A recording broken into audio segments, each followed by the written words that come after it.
अस्सलाम वालेकुम and welcome to वकालत। आज का लीगल टॉपिक इस चीज़ से रिलेटेड है कि प्राइस बॉन्ड की जो विनिंग्स होती हैं या कोई लॉटरी विनिंग्स होती हैं, इसके ऊपर जो है वो गवर्नमेंट कितना टैक्स जो है वो कलेक्ट करती है और कितना टैक्स जो है वो इस पर इम्पोज किया गया है। अपनी वीडियो शुरू करने से पहले मैं आपसे रिक्वेस्ट करूंगा मेरे फेसबुक पेज को लाइक करें, यूट्यूब चैनल को सब्सक्राइब करें ताकि लीगल टॉपिक्स पे इसी तरह एडवाइस मैं आपसे शेयर करता हूँ।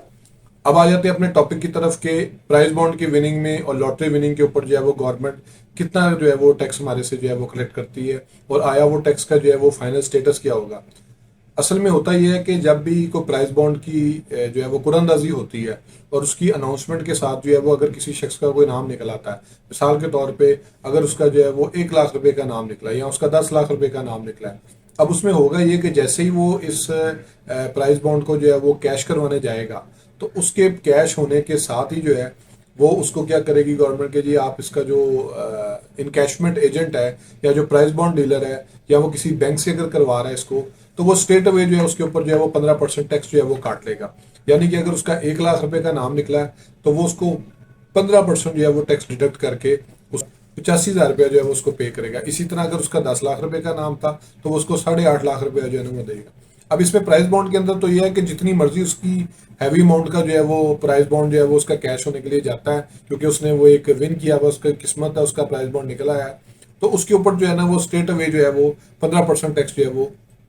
डिडक्ट हो जाएगा। अब जैसे वो 15% टैक्स डिडक्ट हो जाएगा, वो टैक्स जो है वो एडजस्टेबल है। गवर्नमेंट जो है वो जब उससे काट लेगी तो जब वो अगर वो फाइलर है तो उसको जो है वो इस चीज़ का फायदा हो जाएगा कि वो उस टैक्स को जो है वो एडजस्ट कर सकता है, और अगर वो फाइलर नहीं है तो उसको जो है वो इस टैक्स को जो है वो एडजस्ट नहीं कर सकता, और उसको जो है वो ये एक तरह से जो उसने टैक्स पे किया है ये उसका जो है वो वेस्टेज की तरफ चला जाएगा। इसी तरह हम रोज देखते हैं कि टीवी के ऊपर क्विज शोज लग रहे हैं, प्रमोशन बेस लग रहे हैं, लॉटरी बेस निकल रही है, राफेल लॉटरी है जिस तरह वो हो गया, या ये हम डिफरेंट जो है वो जो मॉर्निंग शोज आ रहे हैं, या उसमें जो है वो कोई रमजान ट्रांसमिशन आती है उसके अंदर जो है वो क्विज निकलते हैं, लोगों को मोटरसाइकिल मिल जाती है, लोगों को कुछ भी जो है वो मिल जाता है। तो उसके ऊपर जो है वो अगर वो किसी कंपनी की तरफ से मैन्युफैक्चर, जिस तरह कोई चैनल है, वो अगर एयरवे चैनल है, वो हम टीवी है, वो जियो है, वो कोई भी है, अगर वो किसी टन्योर के अंदर जो है वो किसी स्पेसिफिक ट्रांसमिशन के अंदर किसी भी पर्पस की वजह से जब वो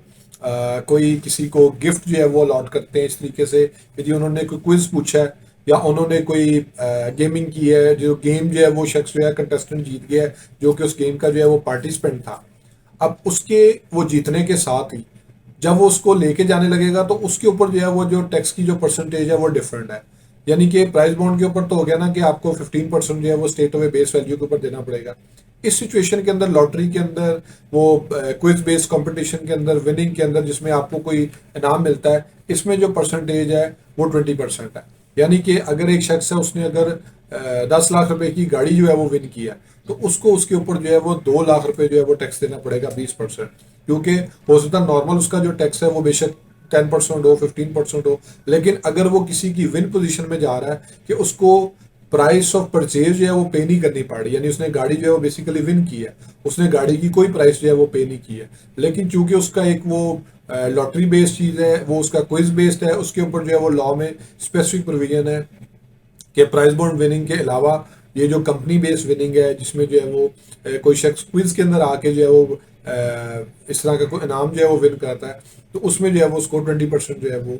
टैक्स पे करना पड़ेगा। ये टैक्स भी जो है वो उसका एडवांस टैक्स की फॉर्मेट में जाएगा, और ये टैक्स भी जो है वो जब अपनी टैक्स रिटर्न्स को जो है वो फाइल करेगा तो उसके अंदर जो है वो एडजस्टेबल होगा। एडजस्टेबल टैक्स का सबसे बड़ा फायदा ये होता है कि हम पे तो वो कर चुके होते हैं, लेकिन अगर हम उसमें फाइलर हैं तो हमें उसका फायदा होगा, अगर हम नॉन फाइलर हैं या इवन हमारा स्टेटस इनएक्टिव भी है तो हमें उसका फायदा नहीं होगा। उसकी बेसिक वजह ये है क्योंकि उस टैक्स को जो हम ऑलरेडी पे कर चुके होते हैं वो हम उससे जान नहीं छुड़ा सकते, वो हमें पे करना ही करना है। वो हमारे पास जो पेमेंट आ रही होती है प्राइस बॉन्ड की शक्ल में, लॉटरी की शक्ल में, या वो किसी भी और चीज़ की फॉर्म में, जिसका मोबाइल कार्ड हम परचेज कर रहे हैं तो उसके ऊपर जो टैक्स डिडक्ट हो रहा है वो हमारा एडवांस टैक्स है, और उसको जो है वो हम एडजस्ट कर लेते हैं, और उसको जो है वो पे किए बगैर हमारा गुजारा नहीं है, हमें उसका बेनिफिट नहीं मिलता, कार्ड नहीं लोड कर सकते, प्राइस विन किया तो प्राइस घर नहीं ले जा सकते, प्राइस बॉन्ड निकला है तो प्राइस बॉन्ड कैश नहीं करवा सकते, तो उसमें हमारा जो है वो गुजारा कोई नहीं होता। तो उसमें फिर ये होता है कि अगर हम उसमें फाइलर हैं तो टैक्स रिटर्न जो है वो जैसे ही हम फाइल करते हैं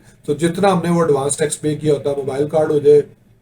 प्राइस बॉन्ड हो जाए या वो लॉटरी विनिंग हो जाए या कोई भी चीज़ हो जाए या क्विज कंपटीशन में हमने कोई चीज़ विन की है, तो उसमें वो सारे का सारा टैक्स जो हमने पे किया होता है उसको हम अपनी वाइट इनकम जो है, जो हमारा बिजनेस इनकम आ रही है, सैलरी इनकम आ रही है, अगर वो बेसिकली वो एग्जम्प्ट भी है या उसके ऊपर जो है वो टैक्सेबल नहीं बन रही है, लेकिन टोटल इनकम की वजह से, क्लबिंग ऑफ इनकम की वजह से या क्लबिंग ऑफ इनकम की वजह से हमारे पे टैक्स इंप्लीमेंट हो रहा है, तो वो हमारा जो है उसके अगेंस्ट जो है वो एडजस्ट हो जाएगा। होप्स आपको ये वीडियो पसंद आई होगी। मेरे फेसबुक पेज को लाइक करें, यूट्यूब चैनल को सब्सक्राइब करें, ताकि लीगल टॉपिक्स पे इसी तरह मैं डिस्कशन आपसे करता रहूँ। Thank you for watching.